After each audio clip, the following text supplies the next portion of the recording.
Fred Gomes, Defesa Civil, é a bola da vez. Daqui para frente, já várias previsões que até assustam as pessoas. Essa que é a realidade. A gente já ouviu previsão que diz que vai chover aqui em Criciúma 70, 80, até 100 milímetros de água, que, falando em milímetros de água, é uma quantidade grande. Outros dizem que o vento pode chegar a 100 quilômetros, enfim. Mas quando eles falam isso, eu estou aprendendo com o Fred aqui, eles falam de toda a região sul. Não estão pontualmente falando de Criciúma. E nós viemos conversar com o Fred sobre Criciúma, né?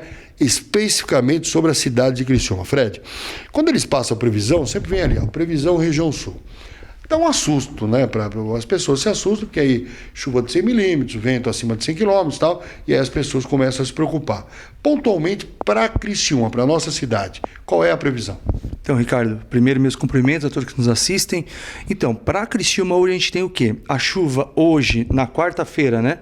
Ela para às 13 horas, 13h30, dá um parão até o comecinho da noite. Então, ou seja, a gente já vai ter um intervalo bom de chuva que vai já ajudar para essa questão do rio, em que as pessoas elas ficam apavoradas com essa questão, porque são ribeirinhas ali, né? E aí o que nos preocupa muito, Ricardo, agora, é essa questão do vento que a gente tem para o final da noite e amanhã na quinta-feira, que pode chegar aí até 80 km por hora. Essa é a previsão para Criciúma. Para Criciúma. Quando eles vêm com uma previsão mais macro, né? E aí cabe, Ricardo, a cada município e a cada coordenador de defesa civil, diretor de defesa civil, ver o seu município. Tu vê que há pouco eu estava falando com o Treviso, há pouco eu estava falando com o Lauro Miller. O pessoal utiliza muito essa nossa estrutura também para identificar como vai ser. Eu acabei de falar com o pessoal lá de Lauro Miller, falando, pessoal, Lauro Miller a gente tem previsão de 120 km por hora de rajadas de vento. Então é um vento considerável, é um vento que pode trazer algum tipo de estrago. Como pode também, Ricardo, aqui para Criciúma 80 trazer estrago. Por quê? A gente tem um acumulado de chuva bom, então a gente tem alguns milímetros bons de chuva aí, e o solo está encharcado. Isso para o vento é uma receita boa para fazer, de repente, deitar uma árvore, uma outdoor, qualquer estrutura que depende do solo aí por conta desse encharcamento do solo. Agora, não há nenhum perigo, nenhum risco que as pessoas imaginam esse caso do rio encher e inundar, esse risco está descartado. Então, Ricardo, eu gosto muito de dizer que a previsão ela não é um martelo batido, né? A previsão pode ser algo que vá acontecer. A previsão nos mostra que nem de perto a gente vai ter isso aqui, para a questão de chuva, né? Como eu te falei, a preocupação agora é um pouco mais essa questão dos ventos e a previsão, Ricardo, até nós estávamos discutindo isso, é muito complicado porque se a gente vem aqui e fala assim, ó, não vai sair da calha e saiu da calha, mas o Fred falou que não.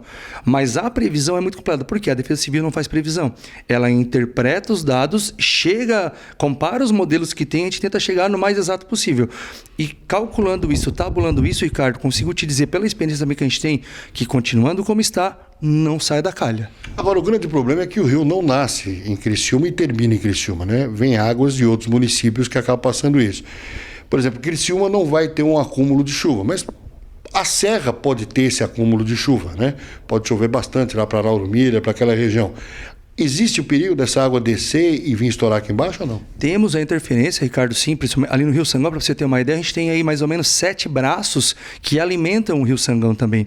Contando que o Rio Sangão nasce na Serrinha de Siderópolis e deságua lá no Rio Araranguá, ele pode ser alimentado, mas o volume de chuva que a gente vai ter aqui na região não é assim algo muito significante segundo a previsão. O que me preocupa muito, e também os outros coordenadores de defesa civil, diretores de defesa civil, é essa questão do vento hoje, Ricardo. A questão da árvore, por exemplo, eu consegui uma autorização, Fred, estou falando hipoteticamente, para cortar uma árvore na minha casa que já está em risco.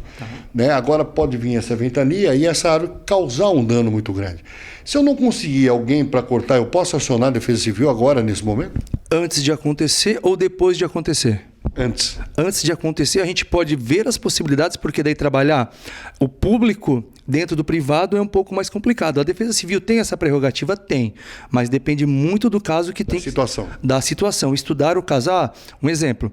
O Ricardo tem uma árvore lá na casa dele que está inclinada para a casa dele, mas o Ricardo não tem condições de cortar porque ela está trazendo risco. Não tem como pagar alguém para fazer. A Defesa Civil pode trabalhar essa questão, entrar no meio na questão social e prover esse corte. Mas, claro, depende muito do caso que vai estar sendo estudado. Caso a caso. Caso a caso. Mas existe a possibilidade. Existe a possibilidade. Tá bom, Fred, olha, muito obrigado, boa sorte. O Fred agora, já com a galera dele, começa a ficar de prontidão porque, na verdade, se vir vento de 80 km, a gente sabe, né, que é um vento perigoso, é um vento que causa destelhamento, né, derrubar árvore, acaba interditando pista, enfim, uma série de trabalho que eles vão ter que fazer, principalmente em encosta, lona, enfim, é o trabalho que a Defesa Civil faz sempre em defesa ao cidadão. Defesa Civil de plantão, o telefone aqui é 199, Ricardo. 199, pode ligar a qualquer momento, explica a situação que a Defesa Civil está aqui para atender melhor você que é o nosso cidadão.